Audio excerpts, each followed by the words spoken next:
ಚುನಾವಣೆ ಪ್ರಿಪರೇಷನ್ಸ್ ಎಲ್ಲ ಹೇಗಿದೆ ಸರ್? ಇವತ್ತೆಲ್ಲ ರೆಸಾರ್ಟ್ಗೆ ಹೋಗ್ತದೆ ಕಾಂಗ್ರೆಸ್. ಅಲ್ಲಿ ರೆಸಾರ್ಟ್ನಲ್ಲಿ CLP ಸಭೆ ನಡೆಸೋರು ಇದ್ದಾರೆ ಇವತ್ತು. ಸೊ ಹಾಗಾಗಿ ನಾನು ಹೋಗಿ CLP ಸಭೆಯನ್ನು ಅಟೆಂಡ್ ಮಾಡ್ತೇನೆ. ಬಟ್ ಪ್ರತಿ ಚುನಾವಣೆಯಲ್ಲಿ ಹೇಗೆ ತಯಾರಿ ಮಾಡ್ತಾರೋ ಆ ರೀತಿಯ ಸಿದ್ಧತೆ ಮಾಡ್ಕೊಂಡಿದ್ದಾರೆ. ನಮ್ಮೆಲ್ಲ ಶಾಸಕರು, ನಮ್ಮ ವರಿಷ್ಠರು ಏನು ಸೂಚನೆ ಕೊಟ್ಟಿರ್ತಾರೆ ಅದ್ರ ಪ್ರಕಾರ ಓಟ್ ಹಾಕ್ತಾರೆ. 4 ಈಟಿ ಇದೆ, 5ನೇ ಪ್ಲೇಸ್ಗೆ ಏನಾದರೂ ಟ್ರೈ ಮಾಡ್ತೀರಾ? 5ನೇ ಯಾವುದು? 4 ಸ್ಥಾನಗಳು ಮತ್ತೊಂದಕ್ಕೆ ಈಗ ವಿನಯ್ ಕಾರ್ತಿಕ್ ಅವ್ರನ್ನೇ ನಾವು ಹಾಕಿದ್ದೀವಲ್ಲ 5ನೇ ಪ್ಲೇಸ್ಗೆ. ಸೊ ಹಾಗಾಗಿ ಪ್ರಯತ್ನ ಮಾಡ್ತಾ ಇದ್ದೀವಿ. ಗೆಲ್ಲುವಂತಹ ವಿಶ್ವಾಸ ಕೂಡ ಇದೆ. ಬೇಡದೆ ಟೌನ್ಶಿಪ್ ಸಂಬಂಧಪಟ್ಟಂತೆ ಸಾಕಷ್ಟು ವಿರೋಧ ವ್ಯಕ್ತ ಆಗ್ತಿದೆ ಸರ್ ಕಾಂಗ್ರೆಸ್ ಮೇಲೂ ಕೂಡ. ಮತ್ತೆ ಯಾರು ಪೂರಕವಾಗಿ ನಿಮ್ಮ ಕಾಂಗ್ರೆಸ್ ನಿಲುವು ಏನು ಅಂತ? ಬೆಂಗಳೂರಿನಲ್ಲಿ ಇವತ್ತು ಜನಸಂದಣಿ ಜಾಸ್ತಿ ಆಗಿದೆ. ಎಷ್ಟೊಂದು ಜನಕ್ಕೆ ನಿವೇಶನದ ಅಗತ್ಯಗಳಿದೆ.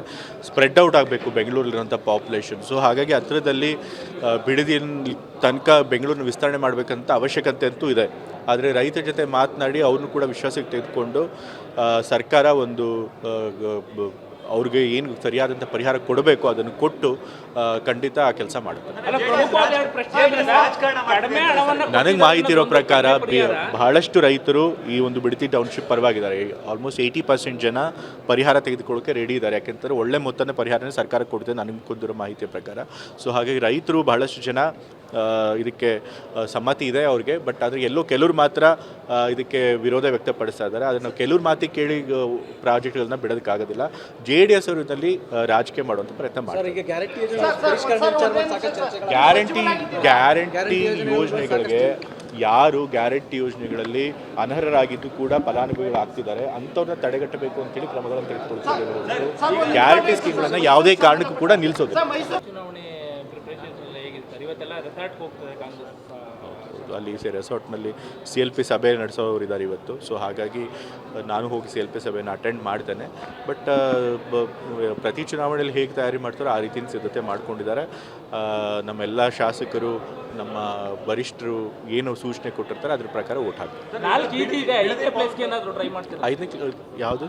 4 ಸ್ಥಾನಗಳು ಮತ್ತೊಂದಕ್ಕೆ ಈಗ ವಿನಯ್ ಕಾರ್ತಿಕ್ ಅವ್ರನ್ನೇ ನಾವು ಹಾಕಿದ್ದೀವಲ್ಲ 5ನೇ ಪ್ಲೇಸ್ಗೆ. ಸೊ ಹಾಗಾಗಿ ಪ್ರಯತ್ನ ಮಾಡ್ತಾ ಇದ್ದೀವಿ. ಗೆಲ್ಲುವಂತಹ ವಿಶ್ವಾಸ ಕೂಡ ಇದೆ. ಬೇಡದೆ ಟೌನ್ಶಿಪ್ ಸಂಬಂಧಪಟ್ಟಂತೆ ಸಾಕಷ್ಟು ವಿರೋಧ ವ್ಯಕ್ತ ಆಗ್ತಿದೆ ಸರ್ ಕಾಂಗ್ರೆಸ್ ಮೇಲೂ ಕೂಡ. ಮತ್ತೆ ಯಾರು ಪೂರಕವಾಗಿ ನಿಮ್ಮ ಕಾಂಗ್ರೆಸ್ ನಿಲುವು ಏನು ಅಂತ? ಬೆಂಗಳೂರಿನಲ್ಲಿ ಇವತ್ತು ಜನಸಂದಣಿ ಜಾಸ್ತಿ ಆಗಿದೆ. ಎಷ್ಟೊಂದು ಜನಕ್ಕೆ ನಿವೇಶನದ ಅಗತ್ಯಗಳಿದೆ. ಸ್ಪ್ರೆಡ್ ಔಟ್ ಆಗಬೇಕು ಬೆಂಗಳೂರಲ್ಲಿರೋಂಥ ಪಾಪ್ಯುಲೇಷನ್. ಸೊ ಹಾಗಾಗಿ ಹತ್ತಿರದಲ್ಲಿ ಬಿಡದಿನ ತನಕ ಬೆಂಗಳೂರನ್ನ ವಿಸ್ತರಣೆ ಮಾಡಬೇಕಂತ ಅವಶ್ಯಕತೆ ಅಂತೂ ಇದೆ. ಆದರೆ ರೈತರ ಜೊತೆ ಮಾತನಾಡಿ ಅವ್ರನ್ನೂ ಕೂಡ ವಿಶ್ವಾಸಕ್ಕೆ ತೆಗೆದುಕೊಂಡು ಸರ್ಕಾರ ಒಂದು ಅವ್ರಿಗೆ ಏನು ಸರಿಯಾದಂಥ ಪರಿಹಾರ ಕೊಡಬೇಕು ಅದನ್ನು ಕೊಟ್ಟು ಖಂಡಿತ ಆ ಕೆಲಸ ಮಾಡುತ್ತೆ. ನನಗೆ ಮಾಹಿತಿ ಇರೋ ಪ್ರಕಾರ ಬಹಳಷ್ಟು ರೈತರು ಈ ಒಂದು ಬಿಡದಿ ಟೌನ್ಶಿಪ್ ಪರವಾಗಿದ್ದಾರೆ. ಆಲ್ಮೋಸ್ಟ್ 80% ಜನ ಪರಿಹಾರ ತೆಗೆದುಕೊಳ್ಳೋಕೆ ರೆಡಿ ಇದ್ದಾರೆ. ಯಾಕೆಂದರೆ ಒಳ್ಳೆ ಮೊತ್ತದ ಪರಿಹಾರನೇ ಸರ್ಕಾರ ಕೊಡ್ತದೆ ನನಗೆ ಕೊಟ್ಟಿರೋ ಮಾಹಿತಿಯ ಪ್ರಕಾರ.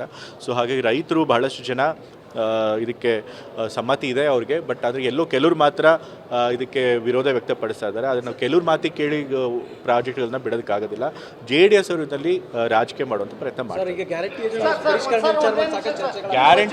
ಗ್ಯಾರಂಟಿ ಯೋಜನೆಗಳಿಗೆ ಯಾರು ಗ್ಯಾರಂಟಿ ಯೋಜನೆಗಳಲ್ಲಿ ಅನರ್ಹರಾಗಿದ್ದು ಕೂಡ ಫಲಾನುಭವಿಗಳಾಗ್ತಿದ್ದಾರೆ ಅಂಥವ್ರನ್ನ ತಡೆಗಟ್ಟಬೇಕು ಅಂತೇಳಿ ಕ್ರಮಗಳನ್ನು ತೆಗೆದುಕೊಳ್ತಿದ್ದೇವೆ. ಗ್ಯಾರಂಟಿ ಸ್ಕೀಮ್ಗಳನ್ನು ಯಾವುದೇ ಕಾರಣಕ್ಕೂ ಕೂಡ ನಿಲ್ಲಿಸೋದು.